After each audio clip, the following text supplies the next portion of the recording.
Je dis toujours la vérité.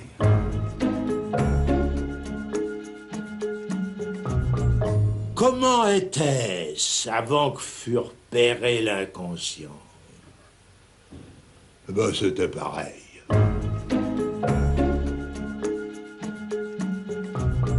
Ce que Freud nous rappelle, que ce n'est pas le mal, mais le bien qui engendre, qui nourrit la culpabilité.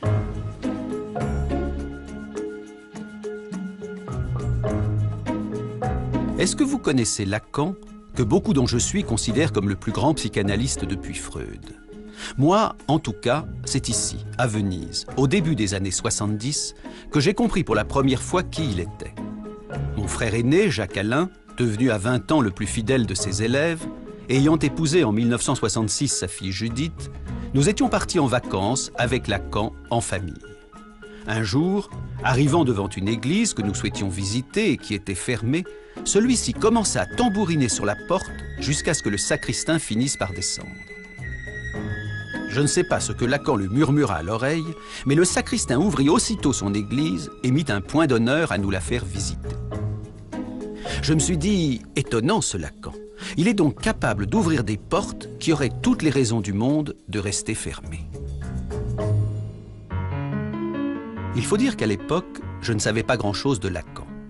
Je savais qu'il était né avec le siècle, 1901, dans une famille catholique appartenant à la moyenne bourgeoisie.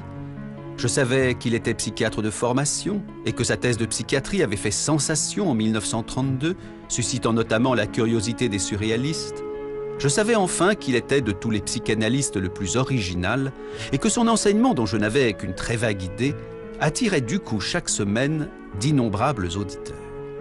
Ainsi, comme j'étais souvent invité dans sa maison de campagne, je savais également qu'il était le beau-frère du peintre André Masson, l'ami de Balthus, de Giacometti ou de Picasso, et j'avais vu de mes yeux qu'il avait acheté l'une des œuvres les plus sulfureuses de l'histoire de la peinture, L'origine du monde de Courbet. Bon, depuis, évidemment, étant devenu moi-même psychanalyste, j'en ai appris beaucoup plus sur lui. Mais 40 ans après mon voyage à Venise, mon sentiment n'a pas varié. Lacan était un type absolument étonnant, et si j'ai d'ailleurs réalisé aujourd'hui ce film, c'est qu'il n'y a aucune raison de ne pas le faire savoir au plus grand nombre. Cela dit, Lacan n'est pas et depuis longtemps confidentiel. C'était le cas de son vivant, c'est encore plus vrai aujourd'hui, où les lacaniens à travers le monde se comptent par milliers, y compris chez ceux-là même qui n'étaient pas encore nés au moment de sa mort, en septembre 1981, telle la petite bande du diable probablement, l'une des revues les plus inventives du moment. Pour moi, dans l'imaginaire et dans l'iconographie, il a un côté 70s avec son cigare tordu, ses cols Mao, etc. Mais il est d'une actualité, je dirais, imputrescible, parce que justement il est sulfureux, parce que c'est un personnage qui prend des risques, qui va contre lui-même, et c'est en ça qu'il fait preuve d'un courage et nous met au défi. Il y a quelque chose dans la figure de Lacan qui interroge le désir de chacun. Sa personne, son style, son désir, l'extrême singularité qui l'anime, interroge chacun. Et il m'a semblé à cet égard qu'au fond, Lacan était le diable. Pas le diable au sens où on l'entendrait comme le méchant. Il fait, lui, cette référence au diable amoureux de Cazotte. Le diable qui vient interroger chacun au plus intime de son être et lui dire, au fond, qu'Evoy. Bien vu. Qu'Evoy, que veux-tu vraiment? C'est en effet la question que Lacan posait à chacun de ceux qui venaient le voir dans son bureau aujourd'hui mythique. Car l'histoire de Lacan, c'est d'abord l'histoire du 5 rue de Lille.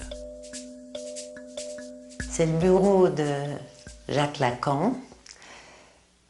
C'est un bureau que j'ai très peu fréquenté, puisque je suis sa fille, mais j'ai tenu à ce que ce bureau soit conservé, non pas pour en faire un musée, mais parce que je pense que c'est un lieu qui a trop compté pour tous ceux qui y sont venus, et qui a trop compté pour l'histoire de la psychanalyse, et donc, je dirais, pour l'histoire universelle. Il faut bien dire que tout l'enseignement de Lacan vient de ce qu'il a entendu dans ce bureau.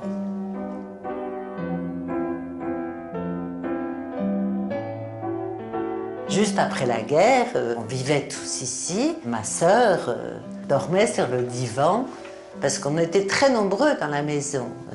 L'appartement a 117 mètres carrés. Il y avait nous quatre, ma mère, mon père, Laurence et moi. Et puis, les maçons étaient là aussi. Ils sont rentrés d'Amérique et pendant quelques temps, donc, Laurence devait dormir sur ce divan qu'elle dégageait quand elle allait à l'école, et peut-être un peu plus tôt, parce que mon père commençait très tôt. À 7 h du matin, jusqu'à pas d'heure, avec Gloria, dont mon père considérait qu'elle faisait partie de sa pratique.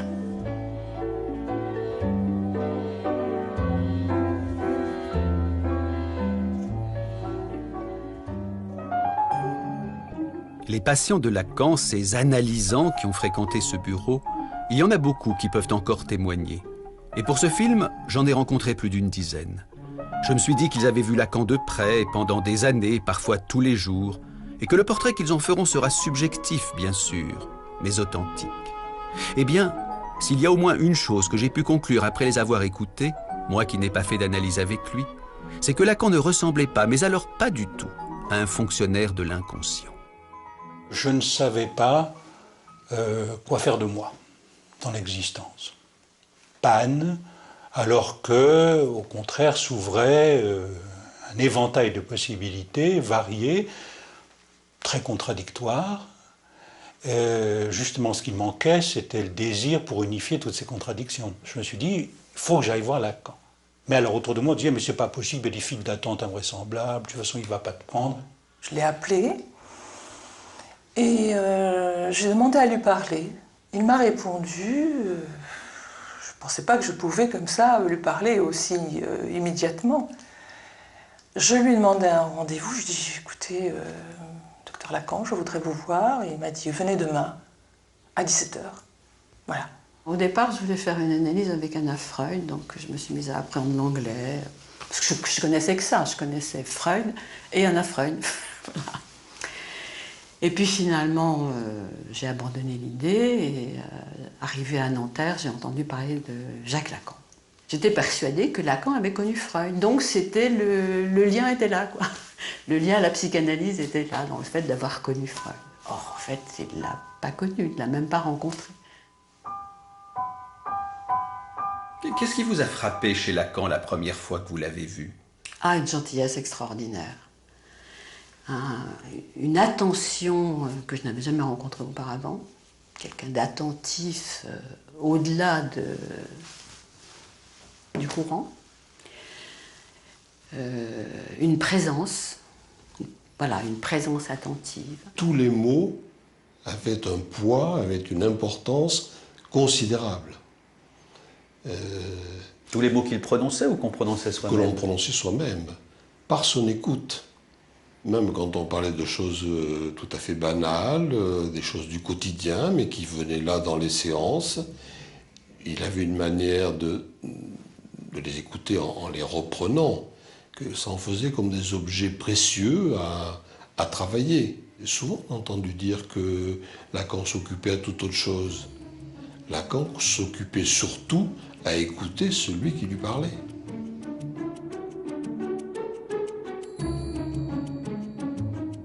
Lacan savait les mots qui avaient compté pour quelqu'un et il savait les utiliser à bon escient. Ça faisait mouche. Quand il avait extrait de ce qu'on lui disait un mot, une phrase, un souci de dire à chacun « ça c'est votre musique, ça c'est bien vous ». Vraiment, vous y tenez. Ce genre de ponctuation touchait à chaque fois, en effet, un noyau tout à fait central et donnait l'idée qu'il avait enregistré. Êtes-vous freudien ou lacanien, me demande-t-on souvent. Et invariablement je réponds lacanien, donc freudien. Car même si Lacan n'a jamais rencontré Freud, de tous les psychanalystes, il est celui qui l'a lu livre après livre avec le plus de sérieux. Tenez, un exemple. S'il y a bien une phrase emblématique de Lacan, c'est celle-ci. L'inconscient est structuré comme un langage. Mais qu'est-ce donc là, sinon le pivot même de la découverte freudienne?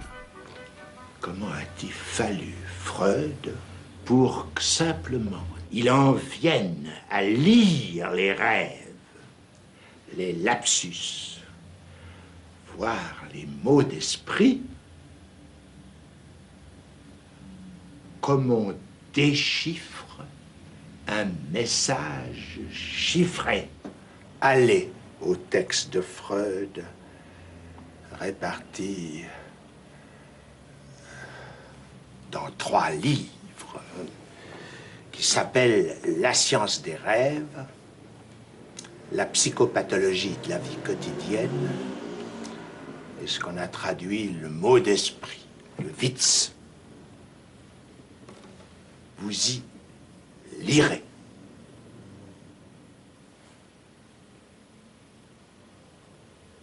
Qu'il ne s'agit de rien d'autre que d'un déchiffrage. Enrichissant et prolongeant la théorie freudienne, sans jamais chercher à la dépasser, Lacan savait aussi en parler d'une façon très concrète à ses patients. À vous, à la première séance, qu'est-ce qu'il vous a dit de la psychanalyse? Il me dit, écoutez, on finit toujours par devenir un personnage de sa propre histoire. La psychanalyse, simplement, permet d'accélérer les choses. Vous obtenez des effets de style qui peuvent être intéressants.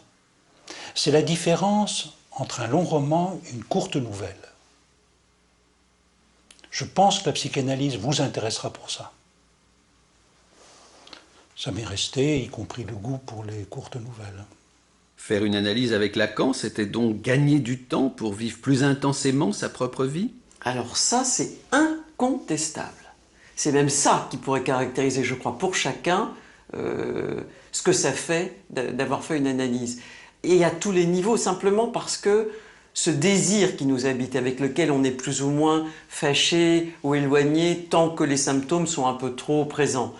Une analyse, ça permet au fond d'éclairer un peu ce que sont les symptômes, de se délester de beaucoup de souffrances, et du coup, qu'est-ce que ça libère? Ça libère le désir, donc forcément, en effet, la vie.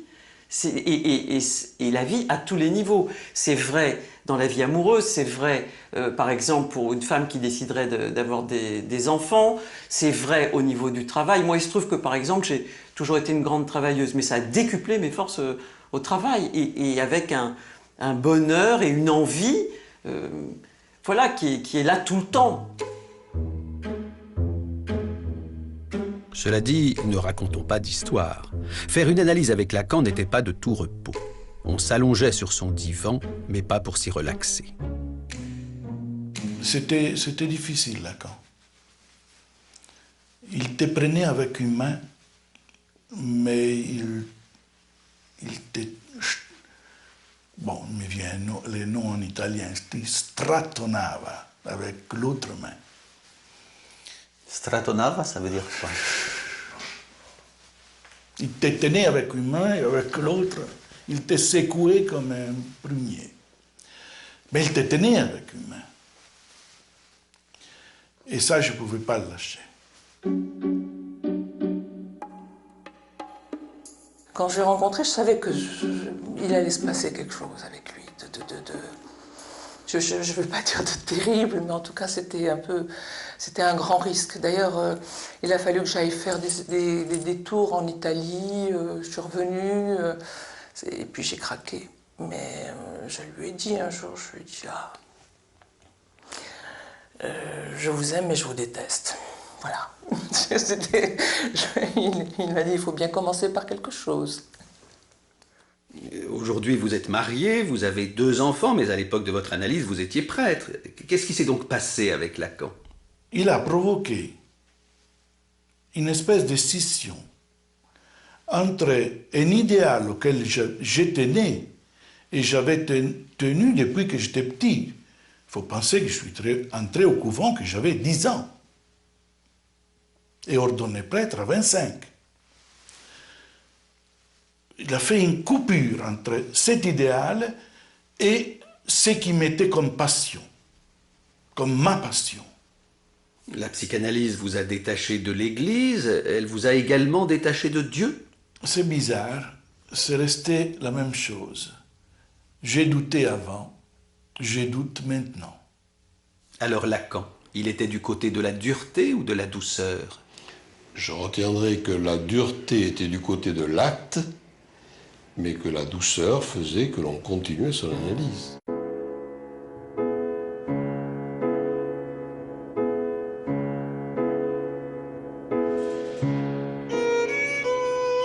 Un jour où je voulais interrompre ma propre analyse, j'ai interrogé Lacan. Pourquoi est-ce donc si dur de tirer au clair son inconscient? Ce que j'ai retenu de sa réponse, je le résumerai ainsi. La vérité est toujours incommode à supporter, et il se peut que la psychanalyse finisse par nous apprendre sur nous-mêmes ce que nous préférerions ignorer.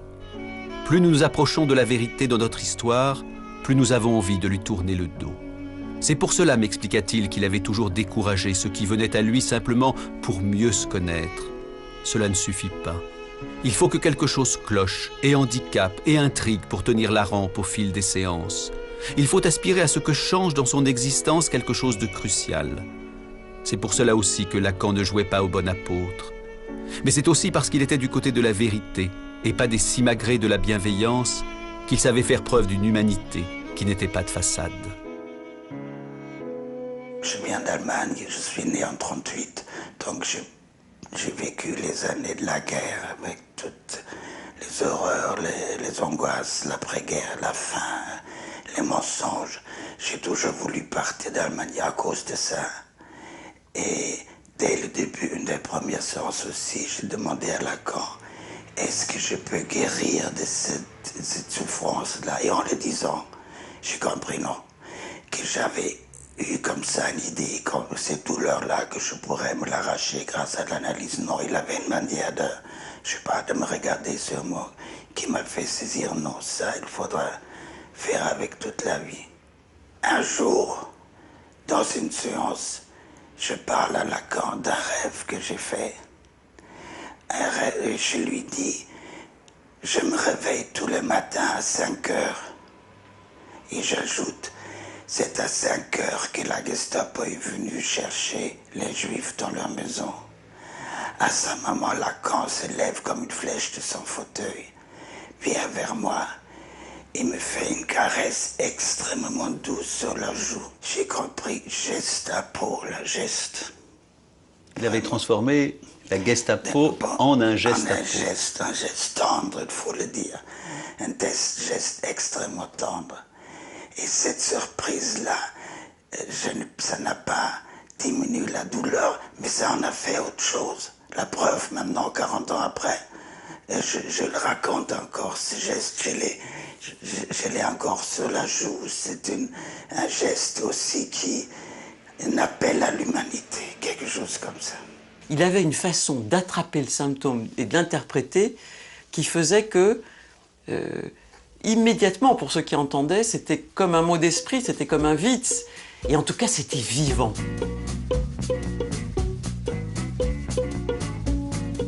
Vivant. Et on peut même ajouter libre. Car Lacan faisait preuve dans sa pratique comme dans sa vie d'une liberté réjouissante qui contrastait avec la rigidité, le formalisme, le sérieux des psychanalystes de son époque. Et c'est pourquoi, bousculant sans ménagement le cadre austère du conformisme psy, il fit de son bureau un lieu volcanique. Chaque analysant vient, il a l'heure précise de son rendez-vous. Mais une fois qu'il débarque, il ne sait jamais quand Lacan va le prendre. On rentre dans le salon et la bibliothèque sont pleines de monde. Et alors, d'un côté, les jeunes, plutôt intimidés, attendant leur séance, et puis ceux de la précédente génération, qui causent entre eux le plus normalement du monde. On se croirait vraiment dans le dernier salon où l'on cause. À la fois, il peut y avoir des moments dans lesquels tous les sièges étaient pris. Et il y avait des moments et des heures où on était tout seul.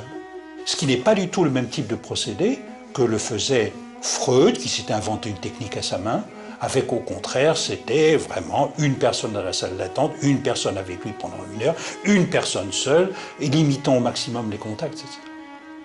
C'était pas du tout ça, et ça réordonnait complètement les rapports de l'un et du multiple. Sa pratique ne se limitait pas à son bureau, à son cabinet, enfin, à ce périmètre-là. Il avait une mobilité assez extraordinaire et de cette façon, il brisait tous les standards. Évidemment, quand Lacan rentre dans son bureau, il ferme la porte derrière lui. Mais très souvent, disons qu'il oublie de fermer la porte. Résultat, tous ceux qui sont en attente entendent tout ce qui se dit. Et c'est là qu'on découvre, on réalise que là où chacun imagine le drame de son Oedipe, ça a fini par devenir une rengaine ponctuée par les soupirs de Lacan, des soupirs à fond de l'âme. Et c'est vrai qu'il y a eu plusieurs comme ça, plusieurs moments où je lui disais quelque chose et il laissait la porte ouverte, par exemple. Alors que j'étais allongée sur le divan. Et je lui disais, écoutez, vous ne pouvez pas la fermer. Je m'a dit, oui, je vais la fermer.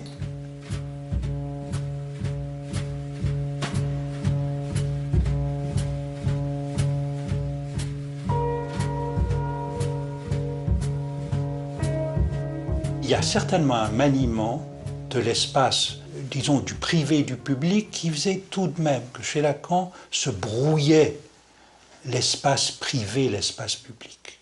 En même temps, il y avait le sentiment, il y avait une zone de très grande intimité, réservée, préservée. Il y a des choses que je n'ai jamais sues chez des gens que je croisais plusieurs fois par semaine chez Lacan. Et d'un autre côté, tout un espace où privé-public, des interpellations, des choses se déroulaient sur une scène, disons sur la scène du monde. Par exemple, ton père laissait le téléphone sonner dans son bureau? C'était le contact, je crois, avec le monde extérieur, qui n'était jamais interrompu, aussi attentif qu'ait pu être mon père en tant qu'analyste à chacun. Le monde existait encore.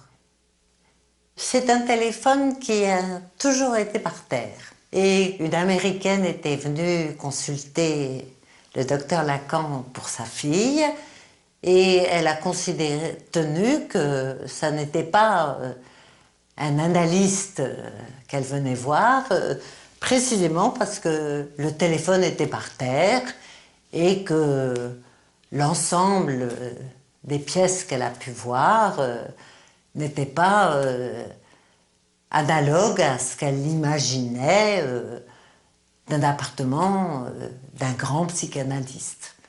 Qu'aurait-elle dit la malheureuse si elle avait su en plus que Lacan interrompait brusquement ses séances sans respecter aucun timing?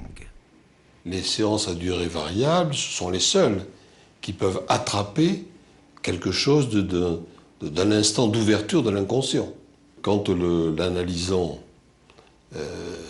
dit quelque chose qui n'entend pas ce qu'il dit et que l'analyste coupe là, évidemment, là, ça a un effet beaucoup plus intéressant que s'il s'aperçoit dans la séance de ce qu'il a dit là et qu'il va ensuite prendre tout le temps qui reste dans l'hypothèse d'un effet de séance chronométrée pour s'empresser de recouvrir tout ce qu'il a dit ou donner un système explicatif qui lui-même fera que ce qui a surgi à son insu sera totalement recouvert ou effacé.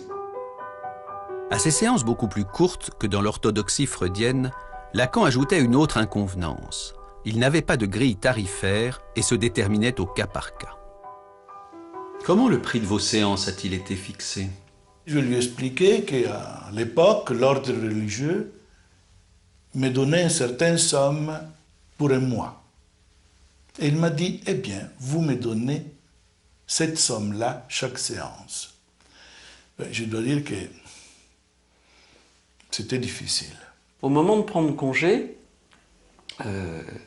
il me demande un prix de séance. Jamais je n'avais eu autant d'argent sur moi. Alors j'étais complètement éberluée. Et il me dit très gentiment, « Oh, mais ça ne veut pas dire que je vous prendrai ce prix-là à chaque fois. » Lorsque je l'ai vu la première fois, il m'a dit, à la fin, donnez-moi telle somme. Une somme à tomber à la renverse. Alors je lui dis, monsieur, je n'ai pas cette somme. Et il m'a dit, eh bien, donnez-moi ce que vous avez. Je lui ai donné ce que j'avais. Je lui ai tout donné, tout ce que j'avais dans mon porte-monnaie. Et quand je suis retournée le voir, je lui ai dit, écoutez, c'est avec vous que je veux faire une analyse. J'ai rien à faire, c'est avec vous. Mais voilà, je ne peux pas vous payer ce que vous me demandez. Et là, il ne m'a pas dit, donnez-moi ce que vous avez. Il m'a dit, donnez-moi ce que vous voulez. Il paraît que pendant plus d'un an, vous avez poursuivi votre analyse avec Lacan sans lui payer un seul centime. Absolument. Et vous aviez l'habitude d'aller avec quelle fréquence chez lui? Au début, j'allais 2 fois, puis c'était tous les jours, sauf le samedi. Et à la fin des séances, il ne vous demandait pas où vous en étiez? Rien du tout. Comment vous avez compris ça, que Lacan, qui était, raconte-t-on, tellement cher, ait pu... Mais c'était sa réputation, comme quoi Lacan était un homme qui aimait beaucoup l'argent. Et là, l'exemple qui m'est arrivé à moi me prouvait qu'il fonctionnait comme analyste. J'étais là, je faisais mon analyse, il voyait bien que je jouais à quoi que ce soit, ce qui fait qu'il m'a laissé faire. Il a su attendre. Il a su attendre et être patient. Il a donc attendu que vous puissiez gagner votre vie pour le payer. Exact. Chez lui, cette façon dont l'argent ne correspond absolument pas aux valeurs ou tout au simagré, au rituel petit bourgeois, frappait énormément. Il prenait de l'argent, il le prenait dans votre poche, il allait regarder, qu'est-ce que vous allez me donner aujourd'hui? Oh, vous allez bien me donner un petit quelque chose, et ensuite fouiller dans votre porte-monnaie. Enfin, on ne fait pas ces choses-là.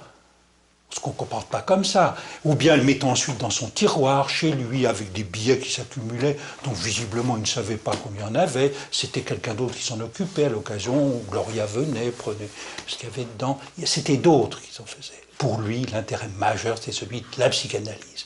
Et d'intéresser chacun de ceux qui venaient le voir à une dimension d'un intérêt au-delà de ce qui étaient ses intérêts évidents. Patients innombrables, attentes interminables, séances courtes, prix exorbitants, toute une mythologie se constitua progressivement autour de Lacan, qui devint à la fin des années 50 l'image même de l'hérétique. Mais en fait, chez Lacan, le non-conformisme était depuis les années 30 une seconde nature. Quand jeune psychiatre, il étudia le cas de cette patiente surnommée Aimée, en prenant à contre-pied, en subvertissant la psychiatrie officielle. Quand lui, il va publier le cas Aimé, il vient tout à fait en rupture avec ce que font les maîtres qui sont les siens à cette époque-là. Les maîtres de l'époque, ce qu'ils veulent, c'est décrire une symptomatologie à laquelle ils vont attacher leur nom. Et donc, il leur faut en effet un nombre important de cas, comme si, en effet, le nombre venait confirmer. Et Lacan prend le contre-pied tout à fait de ça. Lacan veut montrer qu'avec un cas approfondi, on peut dire beaucoup plus de choses qu'avec ce qui était aussi à l'époque ajouter les cas les uns à la suite des autres, comme c'est aussi aujourd'hui la loi du nombre qui dirait quelque chose des patients. La loi du nombre dit peut-être quelque chose d'une maladie, elle ne dit rien d'un patient, elle ne dit rien d'un sujet. Ce que Lacan a introduit, c'est tout de même la singularité du sujet, le un par un. En s'opposant à la tyrannie du nombre, en refusant de se comporter devant la souffrance comme un médecin, Lacan ne pouvait faire que scandale. Imaginez qu'il disait cette chose incroyable pour un thérapeute: le symptôme est ce que beaucoup de personnes ont de plus réel. Oui, le symptôme, ce qui nous handicape, ce que les autres appellent notre dérèglement, ce dont la médecine se propose de nous débarrasser, et hop, on n'en parle plus. Eh bien si, justement, parlons-en, disait Lacan. Soyons attentifs à ce que raconte le symptôme, non pas pour l'accepter tel quel comme une fatalité, mais pour l'apprivoiser et le transformer. Croyez-moi, un médecin rencontrant Lacan n'en sortait jamais indemne.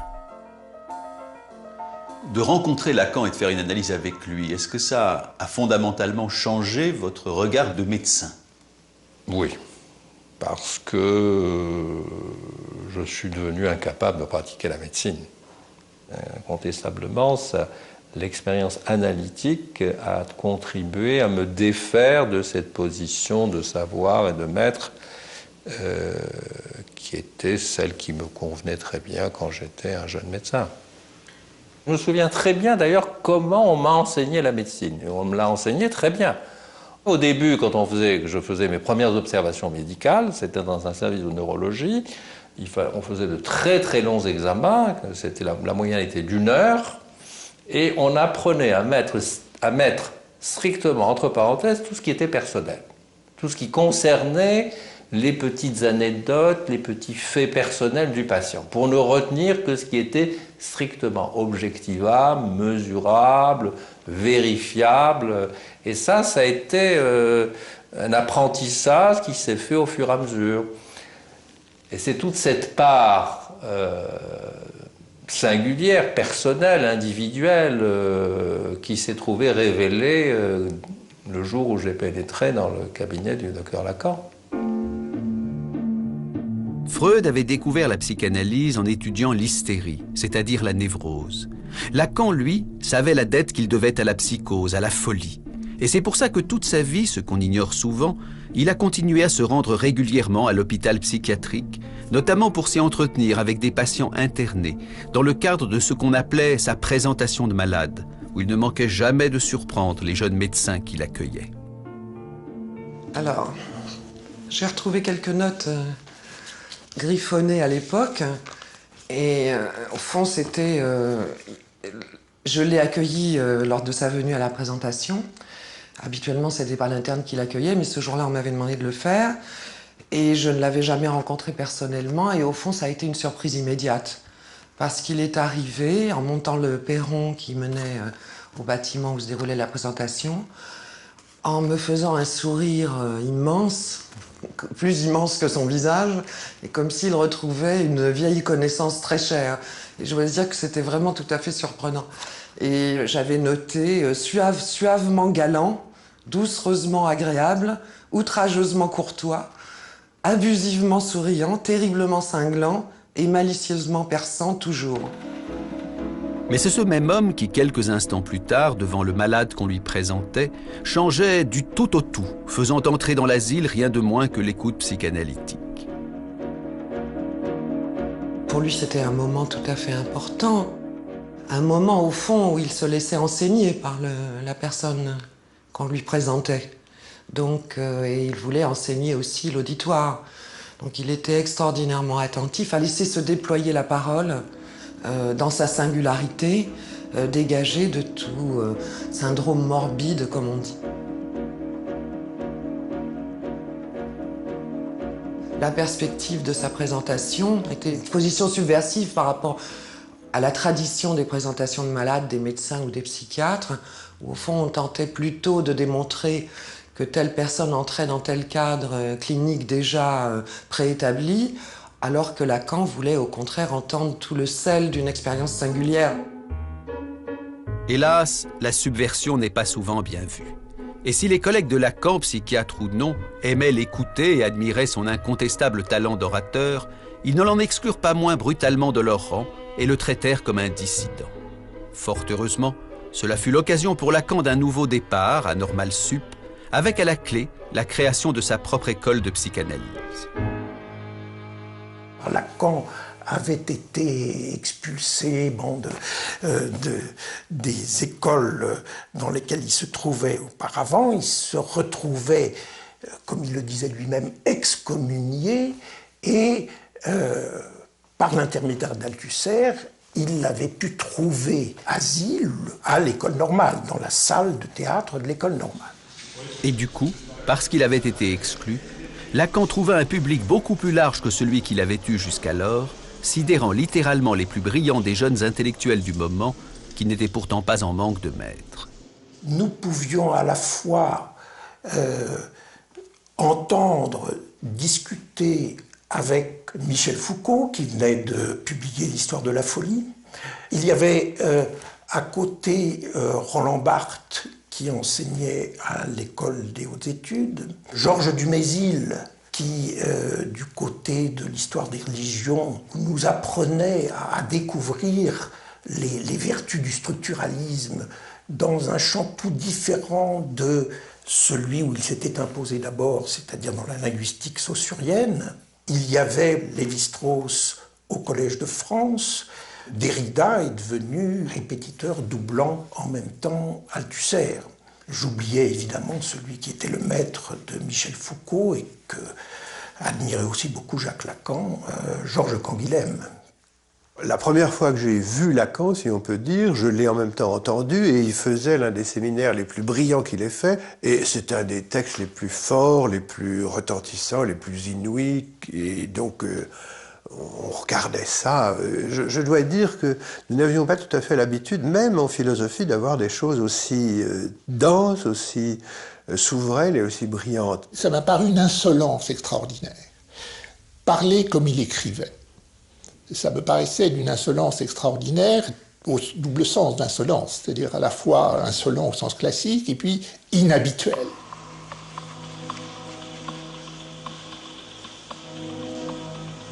J'attendais d'être surpris, que je ne puisse pas prévoir en quelque sorte la note qui viendrait après. Comme dans, vous savez, dans une pièce de piano ou de musique en général m'intéresse quand je ne peux pas prévoir la note qui vient après. Et là, c'est ce sentiment que j'ai eu très tôt, dès la première conférence, et j'étais traversé d'une sorte de jubilation.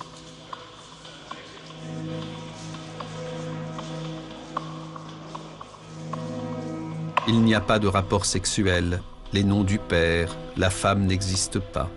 Lacan avait le sens de la formule, et ses auditeurs les notaient comme autant de mots de passe. Mais au final, dans son enseignement, Lacan était clair ou obscur? Ce qu'on appelle les écrivains clairs, généralement, peu importe les exemples, ce sont des écrivains clairs localement. On prend une phrase et c'est clair. Chez Lacan, la clarté est une clarté en réseau, ce qui, du point de vue du lecteur, signifie que c'est une clarté en parcours. Il faut parcourir le réseau, et comme ça n'est pas un seul réseau, mais plusieurs réseaux, tous les parcours ne produisent pas les mêmes lumières. La psychanalyse, dans les mœurs ou dans les idées, on parlait de l'inconscient, de la sexualité, du rêve, un point c'est tout. Lui, enfin, c'est quand même quelqu'un qui parlait de tout. Je veux dire, ça allait de Marx à Platon, les philosophes avaient une grande importance, il pouvait faire des grandes leçons sur le théâtre. Comme il connaissait le chinois, il pouvait commenter un texte en chinois écrit au tableau. Ensuite, il y a eu les exercices très difficiles d'algèbre ou de topologie. Et par conséquent, c'était une ampleur de savoir tout à fait extraordinaire. Car c'était aussi ça, Lacan. Un homme qui n'était pas prisonnier du milieu auquel il appartenait et qui s'imprégnait dans son œuvre de bien d'autres discours que le discours analytique, tirant parti des ramifications nombreuses sur lesquelles il pouvait s'appuyer. Amitié avec Maurice Merleau-Ponty ou Martin Heidegger, photographié ici à Guitrancourt, où Lacan se rendait tous les week-ends. Amitié avec Michel Leiris ou Jean-Paul Sartre, dont on vient seulement d'apprendre aujourd'hui que, souffrant d'hallucinations, il avait consulté Lacan avant de tenter plus tard d'être analysé par lui.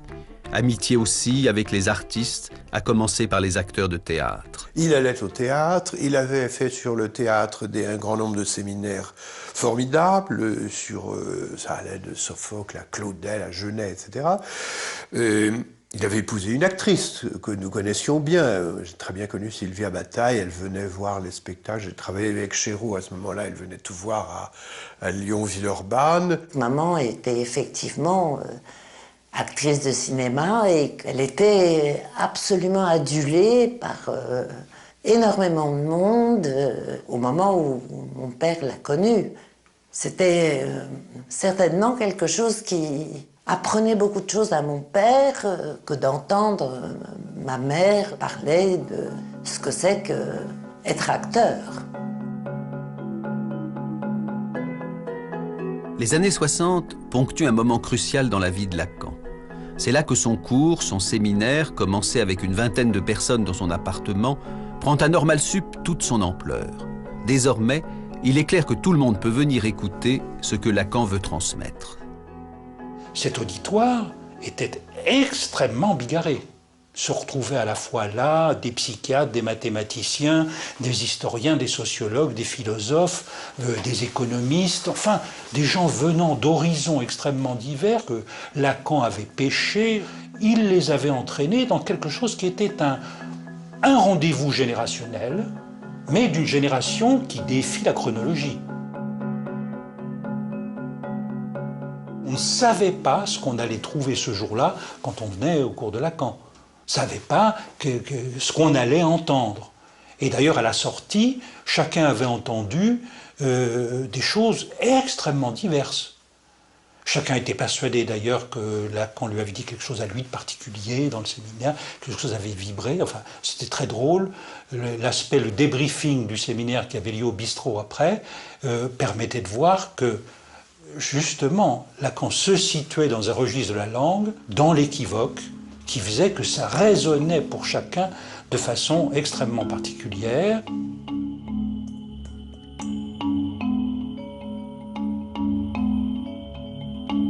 C'est à Normal Sup que Lacan rencontra mon frère Jacques-Alain, dont il dira très vite « il y en a un au moins qui sait me lire », décidant de lui confier la rédaction de son séminaire et faisant progressivement de lui son successeur. Jacques-Alain a succédé à plusieurs personnes qui ont essayé d'établir le séminaire, et c'était pour mon père à chaque fois la catastrophe. C'était pas ça qu'il voulait. Moi, ce dont je me souviens, c'est que quand Jacques-Alain lui a dit « je peux faire vos séminaires », il lui en a présenté un, les 4 concepts fondamentaux de la psychanalyse. C'était la joie pour mon père et vraiment un soulagement extraordinaire. Et d'ailleurs, tout de suite, mon père a dit « vous allez les faire tous ». Le travail de Jacques-Alain, pour mon père, était réjouissant, satisfaisant et auquel il tenait comme à la prunelle de ses yeux. Que Lacan ait été soulagé se comprend aisément. Faire passer une œuvre aussi complexe de l'oral à l'écrit était un travail considérable, qui nécessitait de la repenser, de la réécrire. Et cela explique pourquoi Lacan demanda aux éditions du Seuil que Jacques-Alain soit inscrit contractuellement comme son co-auteur. Le résultat est là. Le séminaire est traduit dans le monde entier et considéré comme l'une des œuvres majeures du XXe siècle, avec à la clé cette réussite étonnante que ceux-là même qui n'ont jamais connu Lacan peuvent, en le lisant, l'entendre. J'avais l'impression, en lisant les séminaires, d'entendre sa voix. Voilà, j'avais l'impression d'être en présence de quelqu'un. C'est complètement différent de la lecture d'un texte philosophique, justement, où là, on sent quand même qu'on se plonge dans le passé, on a du mal quand même à faire revivre la voix de Kant, la voix de Hegel. Alors là, c'est vrai qu'avec Lacan, on sent quelque chose qui n'est pas clos. Chaque leçon, où il nous laisse comme ça un peu sur notre faim, où on se dit, bon, là, il faut la leçon suivante, et puis encore la suivante, et encore la suivante. Donc voilà, quelque chose de très vivant qui mettait en mouvement aussi quelque chose en moi. Lire, en fait, le séminaire, c'est pas du tout la même chose que lire un texte théorique, philosophique, ou même un texte théorique psychanalytique. Lire Lacan, l'entendre et le voir aussi. Puisqu'en 1973, à 72 ans, il accepta pour la première fois de sa vie, et la seule, d'être filmé par la télévision française. Avec derrière la caméra, un tout jeune homme qui allait devenir quelques années plus tard un des meilleurs réalisateurs du cinéma français. Pour vous, filmer Lacan, c'était une expérience singulière? Pour moi, c'était un acteur prodigieux parce que c'était un interprète au sens fort. Et là, en plus, il interprétait sa propre parole, son propre discours. Et interprétation, du coup, s'entend évidemment dans tous les sens qu'on voudra. Il n'y a pas de différence entre la télévision et le public devant lequel je parle depuis longtemps, ce qu'on appelle mon séminaire. Vraiment pas de différence? Dans les deux cas, il s'agit d'un regard. Qu'on ne croit pas pour autant que je parle à la cantonade, c'est le cas de le dire. Visionnant le film terminé, les dirigeants de la télévision d'alors furent stupéfaits et, ne comprenant que quic à tout ça, refusèrent catégoriquement de le diffuser.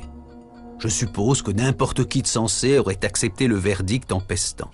Pas Lacan, qui ne connaissait rien à la télévision, mais appliquait son principe de ne jamais céder sur son désir. Lacan, lui, c'était là, maintenant. Ce qu'on avait dit, ça devait se faire comme ça, et pas autrement. Et il est rentré en guerre. C'était tous azimuts, aussi bien les sous-fifres de la télé qui l'appelaient en leur donnant des ordres par téléphone qui étaient absolument incontournables, et tous les importants, entre guillemets, il y en avait quelques-uns qui pouvaient avoir eu affaire à lui d'une façon ou d'une autre sur le divan ou ailleurs, tous ont été requis. Les coups de fil du docteur, les interventions, les lettres, les mots, les petites menaces comme ça, envoyées ici ou là, enfin, ça a fini par produire un effet de rumeur qui s'est précisé de plus en plus, au point que Lacan, lui, a senti que non seulement ça passerait, mais que ça passerait à l'heure la plus improbable pour ces gens-là, et qu'ils l'exigeraient, et que ça marcherait. L'heure la plus improbable, c'était quelle heure, donc? 20h30, le samedi soir, 2 samedis soirs de suite, ouais, à 20h30, à l'heure de la plus grande écoute sur la chaîne 1. C'est stupéfiant. Je vous le disais, drôle de type ce Lacan, animé par un désir qui ne le faisait pas tenir en place, comme sur la célèbre photo de Brassailles ou dans l'atelier de Picasso, à côté d'Albert Camus ou de Simone de Beauvoir, il est le seul à bouger. Peu de temps avant sa mort, il dira à ses élèves à Caracas « Soyez lacanien si vous le voulez, moi je suis freudien ». Car tout en donnant naissance à travers le monde au plus important mouvement psychanalytique depuis Freud, il ne s'identifiait pas à lui-même et continuait de se penser décalé et seul. En fait, rien ne dit mieux qui était Lacan que les choix qu'il fit pendant la dernière guerre. Non seulement il hébergea des résistants ou mit un point d'honneur à ne rien publier, mais alors que les nazis occupaient Paris et que Vichy imposait l'étoile jaune, il donna à sa fille un prénom juif, Judith. Il m'a appelée Judith. Je suis née en 1941 et ça a été certainement d'un très grand poids dans ma vie. C'était quand même quelqu'un de très optimiste. Et en tout cas qui a cru à la résistance et qui a résisté.